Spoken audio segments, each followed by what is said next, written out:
ಅದರಲ್ಲಿ ನಾನು ಲೈಫ್ನಿಂದ ಬಂದಿದ್ದೇನೆ. ನಾನು ಬೆಳಗ್ಗೆ ಬೇಗ ಹೇಳುತ್ತಿರಲಿಲ್ಲ ಮತ್ತು ನನ್ನ ನೈಟ್ ಎಲ್ಲ ಕುಂತು ಓದಿದ್ದು ಬೆಳಗ್ಗೆ ನನಗೆ ನೆನಪಿರಲಿಲ್ಲ. ಅದನ್ನು ನಮ್ಮ ಮಮ್ಮಿಯರು ನಮಗೆ ಬೈತಾ ಇದ್ರು. ನಾವು ಆಮೇಲೆ ಇದ್ರು ನಮ್ಮ ಬಾಗಲಕೋಟೆ ಡಿಸ್ಟ್ರಿಕ್ನಲ್ಲಿ ಒಬ್ಬರು ನಾವು ಪರಿಚಯದವರು ಹೇಳಿದ್ರು, ವಿವೇಕಾನಂದ 100% ಮೆಮೊರಿ ಎಂಬುದು ಕೂಡಲಿಗೆಯಲ್ಲಿ ಕ್ಲಾಸ್ ನಡೀತಾ ಇದೆ, ಅಲ್ಲಿ ಹೋಗಿ ನಿಮಗೆ ಏನಾದರೂ ಪರಿಹಾರ ಸಿಗೋದು ಅಂದರು.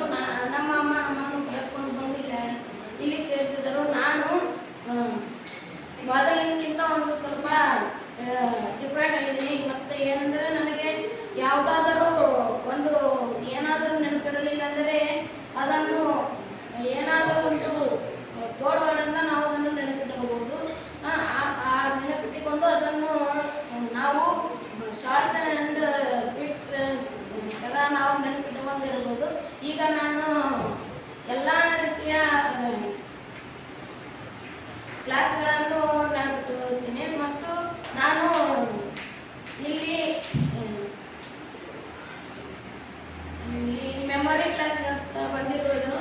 ಆಗ ನಾನು ಮೊದಲೇ ನನಗೆ ಹೇಳಲು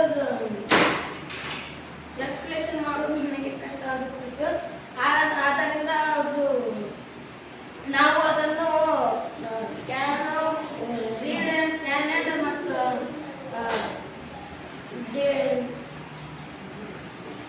ಡೆಮೋ ಮಾಡಿದ ಮೂಲಕ ಫ್ರೆಂಡ್ಸ್ಗಳು ಮಾಡೋಕ್ಕೆ ಎಲ್ಲ ಆಮೇಲೆ ಈಗ ಕ್ಯಾಮ್ರಾ ಮುಂದೆ ಬಂದು ಮಾಡಲು ತಗೊಂಡು.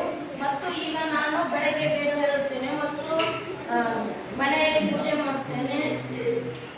ಮತ್ತು ಅಮ್ಮನ ಕೆಲಸ ಮಾಡಬೇಕಾದ್ರೆ ಅದನ್ನು ನಾನು ಮಾಡಲು ಕಲಿತಿದ್ದೇನೆ.